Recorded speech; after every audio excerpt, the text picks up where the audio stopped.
प्रातस्मरणि पूज्य राजेश्वरानंद जी महाराज इस कथा को सुनाते थे। घर में भोजन करने बैठ जाए, खाए तो बंदे न करे, घर वाले इशारा करे, थाली पटके वो सिर नीचे करके शुरू है तो उठने का नाम न ले। जब कोई आवे रोटी लेकर तो बोले दाने दाने पर लिखा है खाने वाले का नाम। तो रोटी वाला बोले तुम्हारे लिए दाना दाना नहीं है, बोला करो बोरी बोरी पर लिखा है खाने वाले का नाम। तुम दाना भर खाते हो। एक घर में गया खाने के लिए, लगा खाने, घर वाले खिलाते रहे। बोले अरे पानी भी पी लिया करो बीच में। बोला बीच आएगा तब न पीऊंगा, अभी बीच पहुंचा नहीं हूं बीच में। इतना खाता था।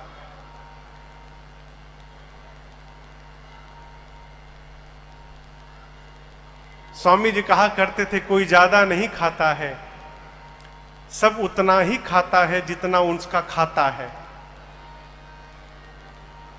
खाते में जितना है उससे ज्यादा कोई नहीं खाता माई बाप। घर वाले परेशान हो गए और उसे धक्का मार के बाहर निकाल दिए। अब बेचारा गया, अब करे तो करे क्या, भोजन बिना मर जाएगा। जाते जाते देखा एक आश्रम के द्वार पर एक मोटे साधु बाबा बैठे थे। मोटे एकदम, तोंद निकला है पूरा एकदम सामने। वो देखा तो बोला अरे इतने मोटे यानी बहुत खाते होंगे, इतना भोजन तो मिल ही रहा होगा इनको। तो गया प्रणाम करके बोला महात्मा जी आपके इस दिव्य सेहत का राज क्या है, क्या राज है इस स्वरूप का। बोले भीतर ना खूब चकाचक मिलता है, कोई गिनने वाला भी नहीं है, कितना खा लो। तो बोला स्वामी जी भीतर एंट्री कैसे होगी मेरी, मैं भी भीतर जाना चाहता हूं। तो बोले उसके लिए तुमको चेला बनना पड़ेगा। अब बोला काम, कुछ काम नहीं है, गुरुजी ऐसा माला देंगे, माला पकड़ के दिन भर राम राम जपना है। अब बेरा पर जाओ, थाली लेकर जितना पाना है उतना पाओ। बोला बस बस ऐसा ही जगह मैं ढूंढ रहा था, हमको तुरंत चेला बनवाइए, भोजन का टाइम हो गया है। उसको लेकर गए महात्मा जी। गुरुजी बैठे थे, बोले आओ आओ, कान में मंत्र दिए, माला झोला पकड़ाए। बोला माला बाद में जपूंगा गुरुजी, पहले भोजन का टाइम हो गया, भोजन पालू, जाओ पालू। अब लगा भोजन करने, यहां ना कोई रोटी गिनने वाला, ना कोई देखने वाला, ना कोई टोकने वाला। खूब आनंद से भोजन करे, पड़ा रहे। लेकिन खुशी अधिक दिनों तक नहीं गई माई बाप। एक दिन सवेरे जलपान के समय गया तो जाकर देखा कि भंडारे में कुछ बना ही नहीं है। तो पूछा भाई आज टाइम हो गया जलपान का। बोला आज एकादशी है, कुछ बनेगा नहीं आज। क्या बोल रहे हैं, सत्य में कल मिलेगा। गया गुरुजी के पास, कहा गुरुजी कह रहे एकादशी है। हाँ बेटा आज एकादशी है, भोजन गुरुजी कल द्वादशी को। बोला गुरुजी एकादशी रह जाऊंगा तो द्वादशी देखने लायक बचूंगा नहीं। मैं भोजन के लिए साधु बना हूं गुरुजी, भोजन नहीं मिलेगा मैं मर जाऊंगा गुरुजी, मुझे भोजन करना है। गुरुजी बोले देखो ये तो मानेगा नहीं, मना कर दूंगा तो चोरी छिपे खा लेगा। बोले अच्छा एक काम करो, यहां तो बनेगा नहीं, तुम राशन ले लो और राशन लेके जाओ, नदी के किनारे बना के खा लेना तुम, लेकिन ठाकुर जी को पहले भोग लगा देना फिर खाना। एक दूसरे चेले को गुरुजी बोले देखो बहुत ज्यादा खाता है ये, तो 2 आदमी का भोजन देना इसको, राशन दे देना, अपना बनाएगा। गया नदी के किनारे नहाया, 2 आदमी का राशन था, भोजन बनाया। अब बनाने के बाद गुरु जी की बात याद आई कि भगवान को भोग लगाना। सामने रखा, कहा राम जी भोग लगा लीजिए फिर मैं पाऊंगा। घंटों रटता रहा, भगवान आए ही नहीं। बार बार कहता है। यहां स्वामी जी एक भजन गाते थे, कहता है अरे मेरे राम आइए, प्रभु राम आइए, मेरे भोजन का भोग लगाइए। मेरे राम आइए, प्रभु राम आइए, मेरे भोजन का भोग लगाइए। मेरे भोजन का भोग लगाइए। अब वो घंटों कहता रहा, राम आइए प्रभु राम आइए, भोजन का भोग लगाइए, भगवान आए ही नहीं। अंत में आ गया उसे क्रोध, बोला आखिरी बार बोलता हूं, आना है कि नहीं आना है? अब मैं बोलूंगा नहीं, और आप इस चक्कर में है कि आश्रम में पालूंगा, वहां के डर के मारे मैं इधर आया हूं। वहां के भरोसे बैठोगे तो ठन ठन गोपाल हो जाओगे, वहां बना ही नहीं है आज। इसलिए पाना है तो सीधे आके भोग लगाओ, नहीं तो मैं शुरू कर दूंगा। अब जब ऐसे बोला भगत, तो आपको बतावें उसके सामने भगवान साक्षात तो प्रकट हो गए हों, प्रकट हो गए। लेकिन आप तो खुशी में ताली बजा दिए, वो खुश नहीं भया, वो दुखी हो गया। क्यों? बुलाया था राम जी को, आ गए सीताराम जी, 2 लोग आ गए। अब वो देखा 2 आदमी का भोजने है, 2 यही आ गए, तो हमारे लिए क्या बचेगा? बोला आप 2 लोग आ गए। राम जी बोले हम दोनों साथ में ही रहते हैं। बोले गुरुजी तो नहीं बताए थे, बोले थे राम जी को भोग लगाना। अच्छा अब आए हैं तो पा लीजिए। मैया और भगवान पाए, थोड़ा सा उसके लिए छोड़ दिए, बेचारा आधा पेट पाया। बोला ये बताइए अगली एकादशी को भी आप 2 ही लोग आएंगे ना? अभी बेचारा कंफर्म कर लिया अगली एकादशी का। राम जी बोले हाँ बस 2 लोग, और कौन है? गया, अगली एकादशी आई तो गुरुजी से कहा गुरुजी आप कहते राम जी का भोग लगाना, सीता राम जी दोनों आए थे, मैं आधी पेट खाया गुरुजी, अब की बार 3 लोगों का राशन दीजिएगा। गुरुजी सोचे लगता है भूखा रह गया होगा, बहुत खाता है ना। बोले अच्छा ठीक है चलो इसको 3 लोगों का राशन दिया जाए। गया, बनाया, बनाकर फिर बुलाने लगा, अरे मेरे राम आइए, मैया साथ लाइए, मेरे भोजन का भोग लगाइए।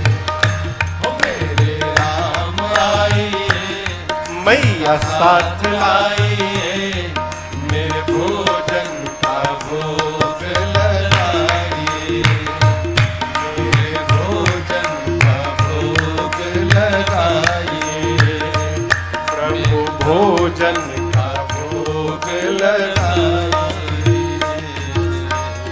जैसे बोला प्रभु सामने आइए, मेरे राम आइए, मैया साथ लाइए। प्रकट हो गए कौन? राम जी, सीता जी और लक्ष्मण जी। अब की बार लक्ष्मण जी भी चले आए।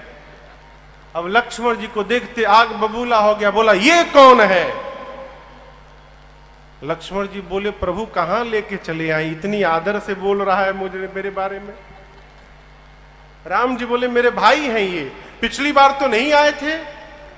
राम जी बोले कहीं फंस गए थे, आपको बताना चाहिए था ना कि ये भी आते हैं आपके साथ में, ये भी खाएंगे। राम जी बोले आए हैं तो पाएंगे ही, अब करे तो करे क्या। बोले ठीक है पा लीजिए। अब राम जी, सीता जी, लक्ष्मण जी भोग लगाए। अब फिर थोड़ा सा बचा उसके लिए, आधी पेट खा के गया। फिर पूछा अगली बार कौन कौन आएगा आज ही बताओ मुझे, और कितने लोग साथ में रहते हैं।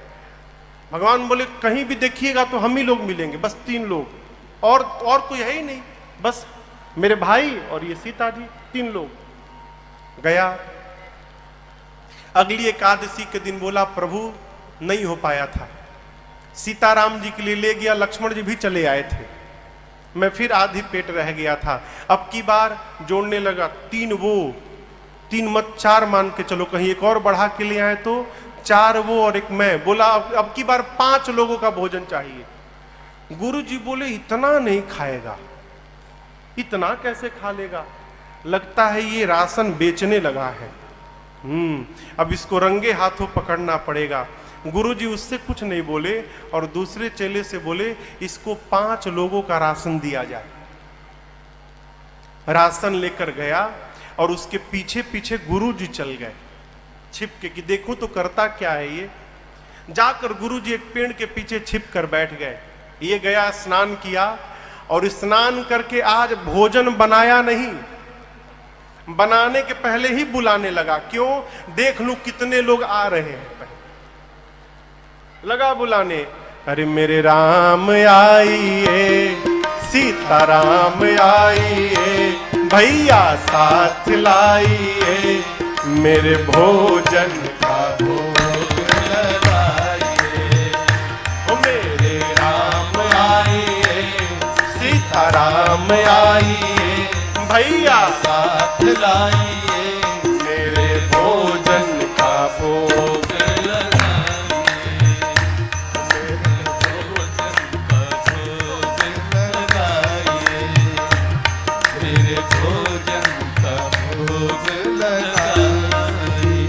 जैसे बिना बनाए आंख बंद करके बोलने लगा, मेरे राम आइए, सीता राम आइए, भैया साथ लाइए, आइए भोग लगाइए, प्रभु आइए।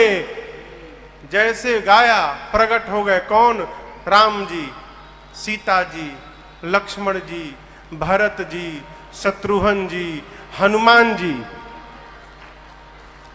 इतने लोग लगा कि अरे अरे बस करो बस करो बस करो। बोले आज तो हद कर दी, दो तो बढ़ाए साथ में एक बानर भी लेकर आए हैं।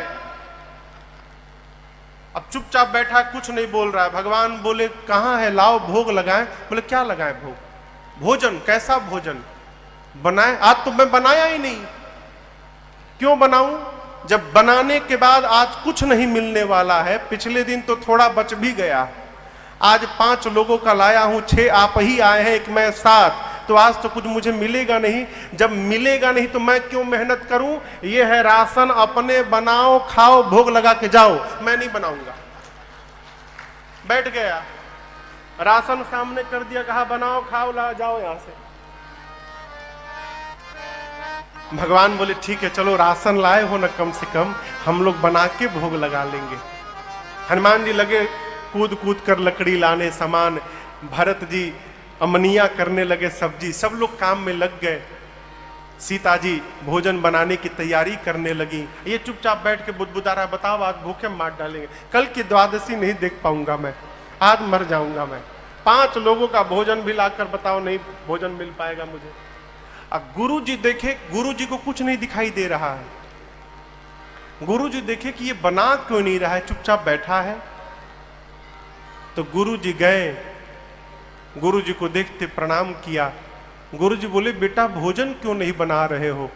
बोला क्यों बनाऊं, जब भोजन बनाने के बाद मिलना ही नहीं है मुझे तो क्यों मेहनत करूं? ये बनाएंगे भोजन करेंगे।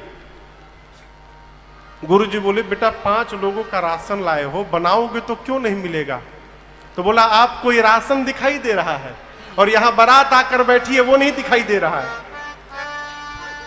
अब गुरु जी बोले मुझे तो कुछ नहीं दिख रहा है, कौन आया है? बोला यहाँ पूरे राम जी, लक्ष्मण जी, सीता जी, भरत जी, शत्रुघ्न जी, और वो उधर देखिए वो हनुमान जी है, शायद हनुमान जी भी है। इतने सारे लोग आए हैं, आपको नहीं दिख रहा है? गुरु जी बोले बेटा मुझे कुछ नहीं दिख रहा है।